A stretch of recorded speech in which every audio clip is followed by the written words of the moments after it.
आप रेडी हैं madam? Start करें सर? हाँ सर, आप हाँ सर। रेडी? हाँ। जी जी जी सर।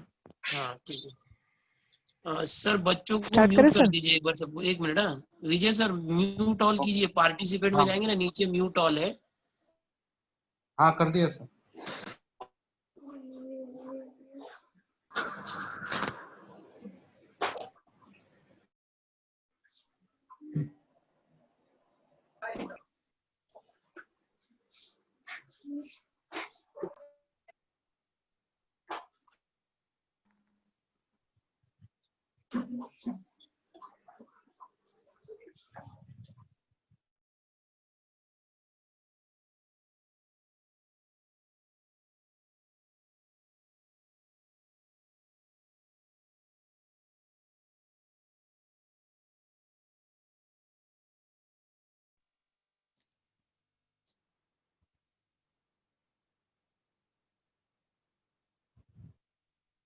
हाँ मैडम, स्टार्ट कीजिए।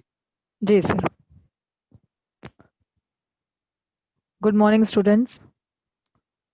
मैं रीना सिंह आज आपको हिंदी व्याकरण में वृत्तांत लेखन कैसे कराते हैं, कैसे करते हैं, इसके बारे में आपको बताऊंगी। आप लोगों आपका को पता ही वीडियो हो। है ना मैडम? जी सर। वीडियो ऑन कीजिए ना आप। हाँ सर, मैं स्क्रीन शेयर करने वाली हूँ। अच्छा।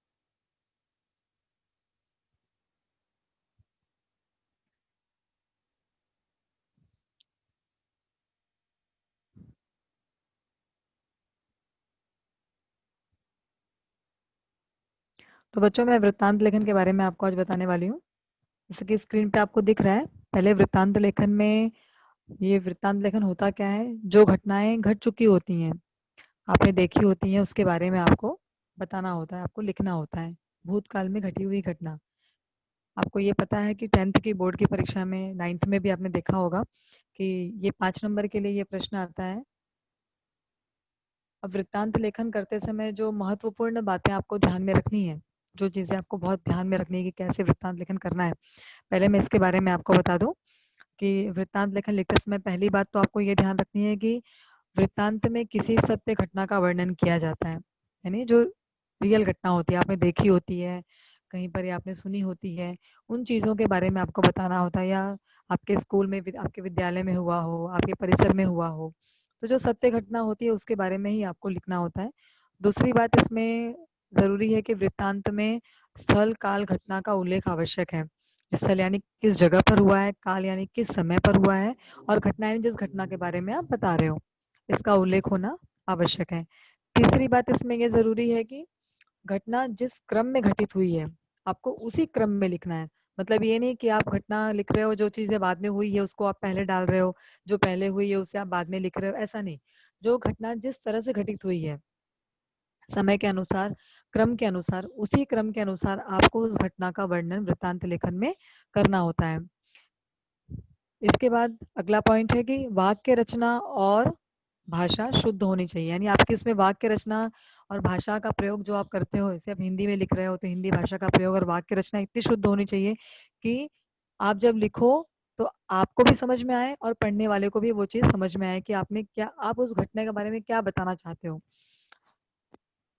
अगला पॉइंट है कि लेखन अ, लगभग 80 शब्दों में होना चाहिए, यानी कोई भी वृत्तांत लेखन आपको कम से कम 80 शब्दों में लिखना है, इससे कम का नहीं होना चाहिए। क्योंकि 5 नंबर के लिए ये प्रश्न आता है, 5 नंबर के लिए आपको वृत्तांत लेखन आता है, तो कम से कम 80 शब्दों का प्रयोग आपको करना है। अब ये नहीं कि आप 80 शब्द को गिनने बैठो, लेकिन 80 शब्दों का मतलब ये है कि उस घटना का क्रम वाइज विवरण करना, क्रमानुसार विवरण करना। अगला और लास्ट पॉइंट है इसके अंदर कि वर्णन इतना सजीव होना चाहिए कि पढ़ने वाले के सामने पूरा चित्र साकार हो जाए, यानी आप इतने अच्छे से उसका वर्णन करो किसी घटना का। आपने देखा होगा जब हम कोई कहानी सुनाते हैं या कोई वाक्य, कोई घटना हम किसी को बताते हैं, तो जब हम किसी को बताते हैं तो सुनने वाले के मन में, उसके दिमाग में उस घटना का चित्र चारों तरफ घूमने लगता है। यानी जब आप कोई मूवी देख के आते हो, आप कोई सीरियल देखते हो, आप कोई या कोई घटना का वर्णन करते हो, अपने फ्रेंड्स को बताते हो, तो जब भी, या आप खुद भी कभी किसी घटना को सुनते हो, किसी के द्वारा, तो आपके दिमाग में तुरंत वो चित्र बनना शुरू हो जाता है। अगर वो कहता है कि एक रोड था, रोड पे एक गाड़ी थी, तो आपको एक रोड का दृश्य आपके दिमाग पे आ जाता है, गाड़ी का दृश्य आ जाता है। तो इस तरह से आपका वृत्तांत लेखन भी इतना सजीव होना चाहिए, उसकी भाषा इतनी अच्छी होनी चाहिए, वाक्य रचना इतनी अ, अच्छी तरह से आपको करनी है कि पढ़ने वाले के सामने वृत्तांत लेखन जो आपने किया है, जिस घटना के बारे में आप बताना चाहते हो, वो घटना उसे अच्छी तरह से समझ में आ जाए। अब आपके स्क्रीन पे मैंने शेयर किया है वृत्तांत का अर्थ, आपको दिख रहा होगा ये। बच्चों देखो, इसमें वृत्तांत का अर्थ मैंने आपको बताया है कि वह सूचना जो रेडियो, समाचार पत्रों आदि से प्राप्त हो। यानी कि वो सूचना जो आप रेडियो पे सुनते हो, समाचार पत्रों में पढ़ते हो, जरूरी नहीं कि वो घटना आपने देखी हो आंखों से। बस आपको घटना का वर्णन करना है तो आप रेडियो में भी सुन सकते हो, समाचार पत्रों में यानी न्यूज़पेपर में पढ़ सकते हो, टीवी में देख सकते हो, किसी के द्वारा भी सुन सकते हो। अगला है विस्तार पूर्वक कहा या लिखा जाने वाला हाल। विस्तार पूर्वक यानी जो भी घटना घटी है, उस घटना का वर्णन आपको विस्तार से करना है। ऐसे ही नहीं फटाफट बस 2-4 लाइनों में आपने खत्म कर दिया, ऐसे नहीं। जो भी घटना आपने देखी, जिस तरह से आपने देखी, जैसे मैंने आपको पहले बताया कि घटना का वर्णन क्रम के अनुसार होना चाहिए। जिस क्रम में घटना घटित हुई है, उसी क्रम के अनुसार आपको लिखना भी है। तो जो घटना का वर्णन आप कर रहे हो, उसे विस्तार पूर्वक करना है, यानी अच्छी तरह से करना है। किसी बात या कार्य से संबंध रखने वाली मुख्य बातों का उल्लेख का वर्णन, यानी जो भी कार्य, जो भी बात आप कर रहे हो, जिस बात का वर्णन आप कर रहे हो, इस घटना का वर्णन आप कर रहे हो, उसमें जो मेन मेन मुद्दे हैं। ऐसे नहीं कि मतलब कि आप जो चीज जरूरी नहीं है आप उसको लिख रहे हो, लेकिन जो जरूरी है उसको आप छोड़ दे रहे हो। तो जो उस घटना में जो जरूरी बातें हैं, उसे ही आपको वर्णन में दिखाना है, उसे ही आपको लिखना है, उसे आपको बताना है।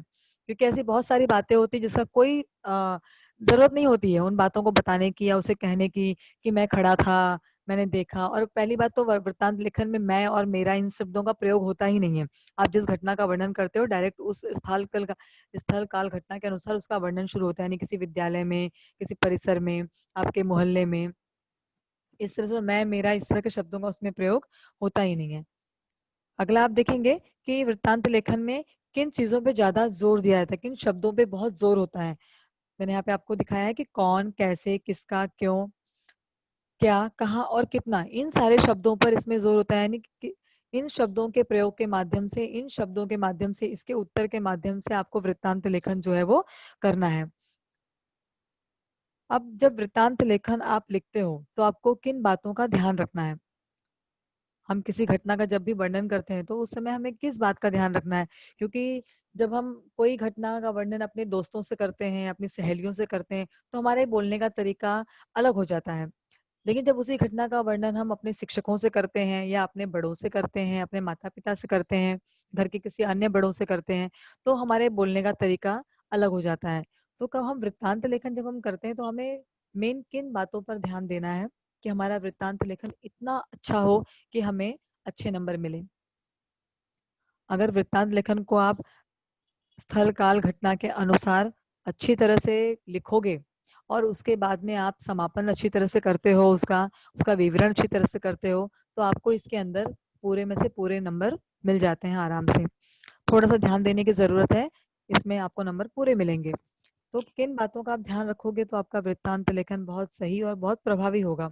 तो भाषा प्रवाही और प्रभावी हो, यानी भाषा का जो प्रयोग, जिन शब्दों को आप चुनोगे, वो शब्द इतने अच्छे होने चाहिए, इतना उनका महत्व या उनका अर्थ इतना सटीक होना चाहिए कि जब आप लिखो तो आपको भी समझ में आए कि आप क्या कहना चाहते हो, और पढ़ने वालों को भी समझ में आए कि आप उन्हें क्या बताना चाहते हो। ऐसे ही नहीं कि आपने तो अपनी तरफ से लिख दिया, लेकिन पढ़ने वाले को समझ में ही नहीं आया कि आपने किस घटना का वर्णन किया है। तो आप जिस भाषा को चुनो या जिन शब्दों को चुनो भाषा के अंतर्गत, वो शब्दों का अर्थ इतना सही और सटीक होना चाहिए कि आप जो कहना चाहते हो, जो लिखना चाहते हो, पाठक को वही समझ में आए, पढ़ने वाले को वही समझ में आए। भूतकाल में लिखा हो, कोई भी वृत्तांत लेखन भूतकाल का होता है। भूतकाल में घटी हुई घटना का वर्णन हम करते हैं, हमारे सामने घट रही है, उसका वर्णन भी जब हम करेंगे तो वो घटना भूतकाल में हो जाती है, क्योंकि हम उसे देख करके उसका वर्णन कर रहे हैं। तो हमेशा इस बात का ध्यान रखो कि वृत्तांत लेखन जो है वो हमेशा भूतकाल में घटी हुई घटना का होता है। जो चीजें बीत चुकी होती हैं, जो घटना बीत चुकी होती है, खत्म हो चुकी होती है, उसके बारे में हम उसका वृत्तांत लिखते हैं, उसके बारे में हम बताते हैं। वर्णन संक्षेप में हो, संक्षेप यानी कि बहुत अच्छी तरह से उसका वर्णन आपको करना है, शॉर्टकट नहीं मारना है आपको कि बस 3-4 लाइनों में आपने उसे खत्म कर दिया, इस तरह से आपको शॉर्टकट नहीं करना है। उसका वर्णन आपको संक्षेप में करना है, अच्छी तरह से करना है। और सबसे ज़रूरी बात है, जैसे कि मैंने अभी आपको बताया कि वृत्तांत लेखन में मैं, मुझे, मेरे जैसे सर्वनामों का प्रयोग नहीं होता है कि मैंने देखा, मैं गया, मुझे पता था, मैंने किया। इस तरह के वाक्य, मैं, मेरा, मुझे, इस तरह के शब्द वृत्तांत लेखन में प्रयोग नहीं होते हैं। हमेशा हम वृत्तांत लेखन में किसी घटना के बारे में बताते हैं, तो जब हम घटना का वर्णन करते हैं तो उसमें मैं, मेरा, मुझे, इन तरह के शब्दों का प्रयोग, इस तरह के सर्वनामों का प्रयोग नहीं करना चाहिए। इसके बाद आगे है कि आकर्षक शीर्षक होना चाहिए। आकर्षक शीर्षक यानी जैसे कि हिंदी दिवस समारोह मनाया गया, वृत्तांत लेखन तैयार करो। आपके विद्यालय में संगीत प्रतियोगिता रखी गई, वृत्तांत लेखन तैयार करो। नहीं, उसका शीर्षक इतना आकर्षक होना चाहिए कि पढ़ने के बाद, उस शीर्षक पढ़ने के बाद लोगों को वृत्तांत का आपका जो पूरा वर्णन आपने किया है नीचे, उसे पढ़ने की इच्छा हो। जब हम कोई शीर्षक प्रभावी होता है तभी हम उस चीज को पढ़ना चाहते हैं। अगर शीर्षक प्रभावी नहीं होता है तो हम उसे पढ़ना नहीं चाहते हैं, हमें लगता है कि नहीं, ये तो बेकार होगा। जब हम कोई कहानी पढ़ते हैं कि सच का बोलबाला, झूठ का मुंह काला, तो हमें लगता है, अरे वाह, लगता है इसमें कोई सच और झूठ की कहानी होगी, तो हम उसे पढ़ना चाहते हैं। कोई मुहावरे के ऊपर कहानी होती है, कोई कहावत होती है, तो जब हम इस तरह के शीर्षक को पढ़ते हैं तो हमें लगता है कि ये बहुत ही इंटरेस्टिंग होगा, बहुत रोचक होगा, तो इसे हमें पढ़ना चाहिए। तो शीर्षक इतना प्रभावी हो, इतना अच्छा हो कि पढ़ने वाले को खुद अपने आप से ऐसा लगे कि नहीं, इस वृत्तांत को मुझे पढ़ना है, इस घटना को मुझे पढ़ना है। कई बार ऐसा होता है कि शीर्षक इतना बोरिंग होता है, शीर्षक पढ़ करके हमें लगता है कि इसमें कुछ नहीं होगा, इसे क्या पढ़ना है, और हम उसे स्किप कर देते हैं, छोड़ देते हैं हम उसे। तो ऐसा नहीं होना चाहिए। शीर्षक हमेशा आपको आकर्षक रखना है। उसका आरंभ समारोह के स्थान से हो। कभी भी जब आप वृत्तांत लेखन लिखते हो तो उस समय सबसे पहले स्थान का वर्णन होना चाहिए कि किस जगह पर ये घटना घटित हुई है। आपका विद्यालय है, आपका परिसर है, आपका एरिया है, आपका मोहल्ला है, आपका देश है, आपका जो भी, जहाँ पर भी जो स्थल, जो जगह, जिस जगह पर ये घटना घटित हुई है, सबसे पहले आपको उस जगह का वर्णन करना है। आपको उस जगह के बारे में बताना है, उस जगह का नाम का उल्लेख करना है कि कहाँ पर ये घटना घटित हुई है। क्योंकि जगह के बारे में, स्थान के बारे में जब आप लिखोगे, तब उसके बाद आप समय का वर्णन करोगे। पहले समय का वर्णन नहीं आता है कि पहले हमने समय लिख दिया, उसके बाद हम स्थान लिखेंगे। क्योंकि घटना जहाँ पर घटित हो रही है, सबसे पहले हमें उस जगह का नाम लिखना है। तो सबसे पहले आपको स्थान का नाम लिखना है, उसके बाद आप दिनांक लिखोगे कि किस दिन ये घटना घटित हुई। यानी कल के दिन घटित हुई तो आप कल का दिनांक डालोगे, कुछ दिन और पहले घटित हुई है तो आप उस दिन का दिनांक डालोगे। जैसा कि मैंने आपको पहले ही बताया कि वृत्तांत लेखन हमेशा भूतकाल में होता है, यानी भूतकाल में जो कुछ भी हो चुका है, जो घटना घट चुकी है, आप उस घटना का वर्णन करते हो, उसके बारे में बताते हो। चाहे वो अच्छी घटना हो, चाहे वो कुछ ऐसी घटना हो जो आपके मन मस्तिष्क पर अपना प्रभाव छोड़ देती हो और आपको उसे वृत्तांत के रूप में लोगों को बताना हो, कोई भी घटना। तो जैसे आपने स्थान का वर्णन कर दिया पहले, स्थान के वर्णन के बाद में फिर आप उसमें दिनांक डालोगे, दिन डालोगे, और उसके बाद फिर आप समय लिखोगे। यानी स्थान, दिनांक और फिर समय। मैं आपका आगे आपको उदाहरण बताऊंगी कि किस तरह से आपको करना है। तो स्थान पहले लिखना है आपको, फिर आपको दिनांक लिखना है और फिर आपको समय लिखना है। उसके बाद बच्चों, जिस घटना के बारे में, जिस समारोह के बारे में, जिसके बारे में आप बता रहे हो, समारोह का यथार्थ क्रमबद्ध वर्णन होना चाहिए। यानी अगर मुझे अपने विद्यालय में मनाए गए स्वतंत्रता दिवस समारोह के बारे में बताना है, तो मुझे वो क्रमबद्ध रूप से बताना है कि 15 अगस्त के दिन आपका पहले आप अपने विद्यालय का नाम लिखोगे कि हमारे विद्यालय का नाम, फिर उसके बाद दिनांक डालोगे 15 अगस्त, उसके बाद समय लिखोगे कि सुबह 7:30 बजे या सुबह 8 बजे।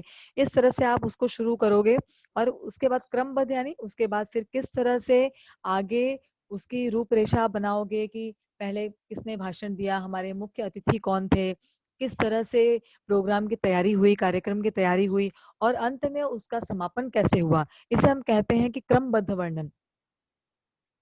तो स्थान, दिनांक, समय और फिर उस घटना का क्रमबद्ध वर्णन करने के बाद में आपको आभार प्रदर्शन करना है। आभार प्रदर्शन मतलब किसी भी शीर्षक का अंत करना।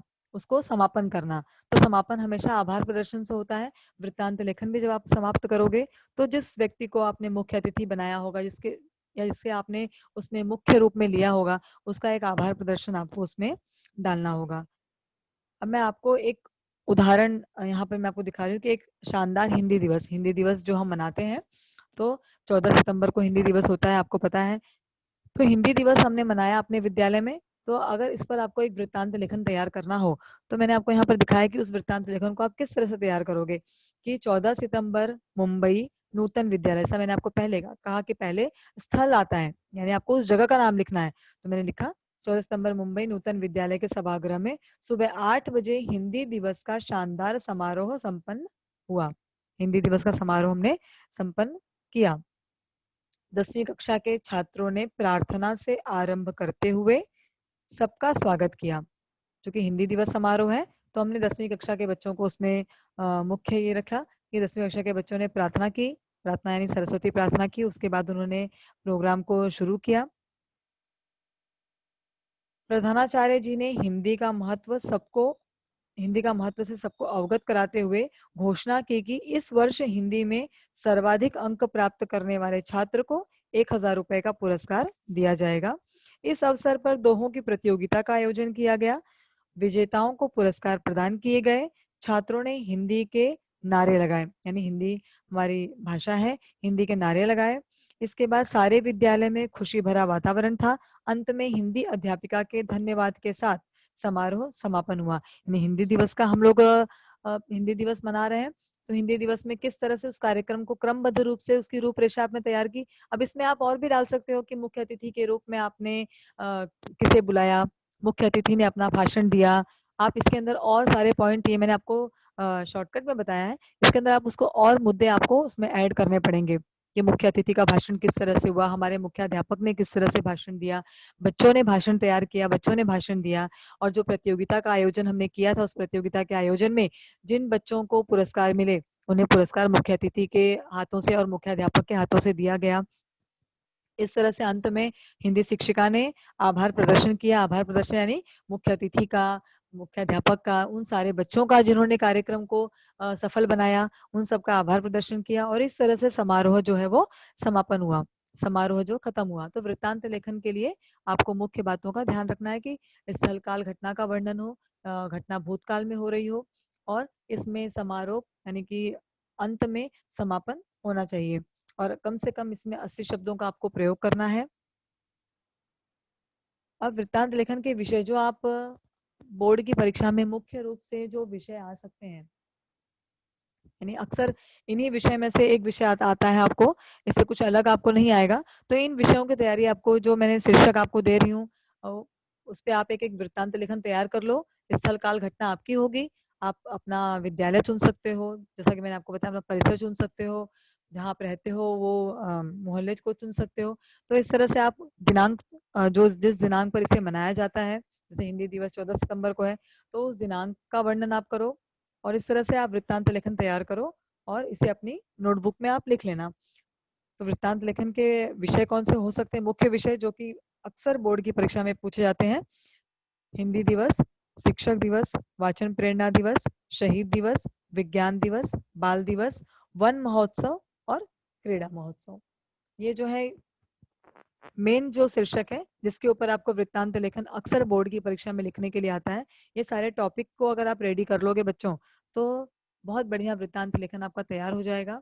और अगर इसमें कोई सहायता की जरूरत होगी तो आप अपने हिंदी के टीचर से हेल्प ले सकते हो। अगर आप कहीं अटक जाओ, आपको सिर्फ मुख्य बातों का ध्यान रखना है। मुख्य बातें अगर आप ध्यान रखोगे तो वृत्तांत लेखन आप सही तरीके से कर सकोगे।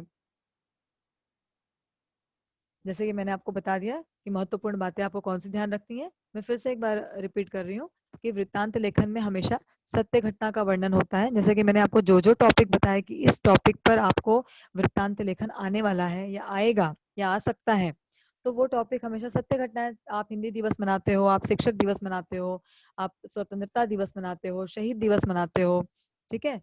तो ये सारी सत्य घटना पे आधारित होती है। जब ये दिवस आते हैं तो आप अपने विद्यालय में आपके मुख्याध्यापक, आपके मुख्याध्यापिका ये दिवस सेलिब्रेट करते हैं। सारे बच्चे बहुत उत्साह से इसमें भाग लेते हैं, सारे शिक्षक भाग लेते हैं। तो उस दिन का वर्णन आपको करना है, किस तरह से आपने उस प्रोग्राम को सेलिब्रेट किया, उस कार्यक्रम को मनाया, बस उसी को आपको क्रमबद्ध रूप में लिख देना है। आप ये मान के चलो कि ये सारा जो पॉइंट्स मैंने आपको दिया है, शीर्षक दिया है, ये आपके विद्यालय में ही मनाया गया है। तो आपका स्थल आपका अपना विद्यालय हो जाएगा।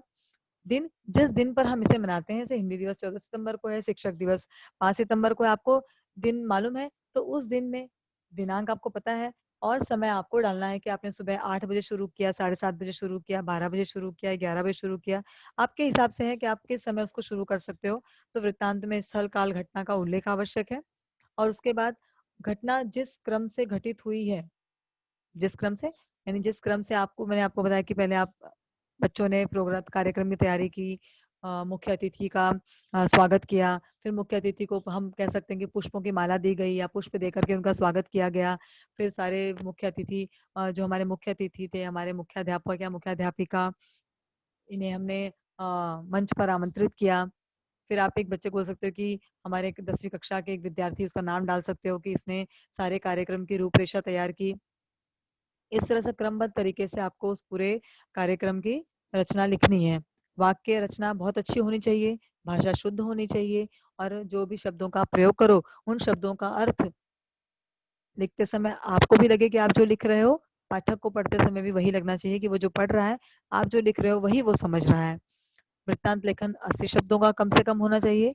आप कम से कम 80 शब्दों का लिखिए ताकि आपको नंबर अच्छे मिले। वर्णन इतना सजीव होना चाहिए कि पढ़ने वाला जब भी उसे पढ़े तो जो घटना आप उसे बताना चाह रहे हो वो उसके मन मस्तिष्क पर, उसके मन पर, सामने उसके दिमाग में वो घटना चलने लगे अपने आप। तो बच्चों, ये वृत्तांत लेखन के कुछ नियम हैं और ये सारी बातें मैंने आपको बताई हैं। अगर आपको कुछ पूछना है तो आप पूछ सकते हो।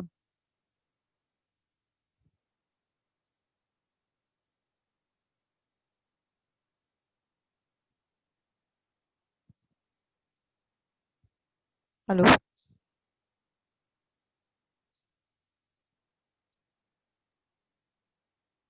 बच्चों, अगर आपको कोई डाउट है या कुछ पूछना चाहते हो तो आप पूछ सकते हो।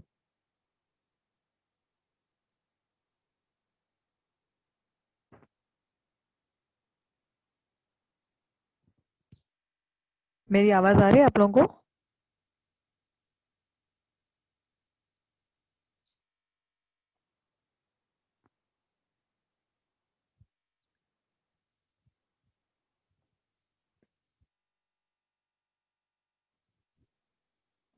जिनको पूछना है वो पूछ सकते हैं। ओके, आप पूछो बेटा। आदर्श, आदर्श, निशा, अपना माइक ऑन करो। Hello teacher, good morning teacher. Good morning बेटा। बोलो बेटा। टीचर, वृत्तांत लेखन में पूरा एक पेज का लिखने का क्या? ऐसा एक पेज का पूरा लिखने का ऐसे वृत्तांत कोई लेखन में, कोई पेपर में? सीमा नहीं होती बेटा। मैंने कहा कम से कम 80 शब्द। अब आपकी घटना कितनी बड़ी हो सकती है, अब ये जरूरी नहीं कि आप 1 पेज लिखो, 1.5 पेज लिखो, पर कम से कम 80 शब्दों का प्रयोग तो करना ही है। तो 80 शब्द का मतलब होता है कि आपका लगभग 1 पेज चला जाता है। ठीक है, तो कम से कम वो 1 यस पेज टीचर। तो हो ही जाता है। अब आपको 80 शब्द को गिनना नहीं है कि जो आपने वृत्तांत लेखन तैयार कर दिया तो आप फिर गिनने बैठो उसको 1 से लेके कि 80 शब्द हो गए हैं मतलब ये सही है, ऐसा नहीं होता है। कम से कम 80 शब्दों का मतलब है कि वो इतना छोटा नहीं हो कि वो घटना घटना लगे ही नहीं। जब हम किसी घटना का वर्णन करते हैं, देखो वो बहुत बड़ी घटना होती है। हम जब भी कोई बात बताते हैं तो उसको हम किस तरह से बताते हैं, किस तरह से पेश करते हैं, आप भी सुनते हो। और जब आप उसे लिखने बैठते हो तो अपने आप शब्द जो है वो बढ़ने लगते हैं। बस जो शब्द आप लो, जिस वाक्य रचना को आप चुनो, वो इतना अच्छा होना चाहिए कि जो भी पेपर चेक करने वाला हो, क्योंकि छुट्टी में हो, आपकी बोर्ड परीक्षा है, आपका पेपर एक थर्ड पार्टी चेक करेगी, आपके अपने टीचर्स नहीं चेक करेंगे बोर्ड के पेपर्स। तो इतना अच्छे तरह से लिखो, शब्द रचना, वाक्य रचना इतनी अच्छी हो आपकी कि पढ़ने वाले का दिल खुश हो जाए और वो आपको पूरे नंबर दे दे। ठीक है, तो ऐसे 1 पेज का कोई क्राइटेरिया नहीं है इसके अंदर, लेकिन 80 शब्द का मतलब वो कम से कम 1 पेज हो जाता है। कन्हैया पूछो, कन्हैया पूछो। Good morning teacher. Good morning बेटा। टीचर, सब भूतकाल में लिखना है ना? बेटा, जो घटना का वर्णन आप करते हो, घटना आपने देख चुकी होती है, हो चुकी हाँ। होती, तो अपने आप भूतकाल में हो गई ना, आपको भूतकाल का ही वर्णन करना है। आपके सामने तो घट नहीं रही है ना वो घटना, आपने वो घटना देखी है। जैसे मैंने आपको जो टॉपिक्स दिए कि आपके विद्यालय में हिंदी दिवस मनाया गया, शिक्षक दिवस मनाया गया, तो मनाने के बाद आप उसका वर्णन कर रहे हो तो वो बीत चुका है, तो वो भूतकाल में ही होता है। कोई भी घटना आप भूतकाल में उसका वर्णन करते हो। Thank you teacher. आप अभी लिख रहे हो लेकिन वो घटना भूतकाल में घटी हुई है, तो हमेशा उसके अंदर आपको था का ही प्रयोग करना है। Thank you teacher. ओके बेटा, और किसी को कुछ पूछना है? आदर्श तो माइक ऑन करो, पूछो। मैम संक्षेप का मतलब? संक्षेप का मतलब विस्तार से। जैसे कि आप उत्तर लिखते हो, संक्षेप में उत्तर लिखो। संक्षेप का उत्तर का मतलब आपका समझ जाओ कि आप बड़े उत्तर जो आप लिखते हो, तो यहाँ पे वृत्तांत लेखन में संक्षेप का मतलब होता है विस्तार पूर्वक, यानी अच्छी तरह से उस घटना का वर्णन करना है, उसे शॉर्टकट में नहीं मारना है, एकदम छोटे में नहीं आपको लिखना है कि पढ़ने वाले को समझ में नहीं आए कि आपने घटना शुरू कब की और कब खत्म हो गई। तो विस्तार पूर्वक उसका वर्णन करना है। संक्षेप का मतलब होता है विस्तार पूर्वक, क्रम के अनुसार। इसलिए मैंने आपको बताया ना, क्रमबद्ध में, जिस क्रम में घटना घटित हुई है उसी क्रम में आपको लिखना है। हाँ श्वेता पूछो। Hello sir. हाँ बोलो। टीचर जिस दिन हम लिखेंगे उस दिन का डेट डालेंगे ना? नहीं बेटा, जिस दिन आप डेट लिखोगे उस दिन का डेट नहीं डालना है। मैंने क्या बोला, जिस समय वो घटना घटित हुई आपको उस दिन का डेट डालना है। अगर आपने शिक्षक दिवस मनाया है 5 सितंबर को, तो आप आज की डेट में कैसे लिखोगे? मैं आपको बोल रही हूँ, आपके विद्यालय में मनाए गए शिक्षक दिवस समारोह पर वृत्तांत लेखन तैयार करो। तो आप क्या लिखोगे? आपके विद्यालय का नाम लिखोगे, फिर लिखोगे दिनांक 5 सितंबर को सुबह 8 बजे हमारे विद्यालय में ये मनाया गया शिक्षक दिवस। तो वो तो 5 सितंबर की बात हो गई ना बेटा, तो आज का डेट कैसे आप डालोगे? जिस दिन के बारे में बात की जा रही है, जिस दिन वो घटना घटित हुई है उस दिन का आपको डेट डालना है। ठीक है? हाँ टीचर। हाँ। कन्हैया पूछो।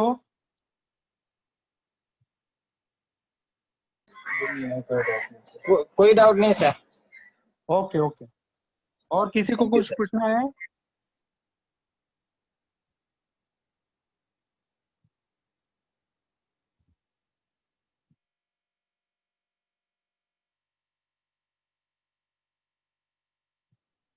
और किसी को कुछ पूछना है? Okay madam. ओके सर, बस सर मैं फिर फिनिश करूं?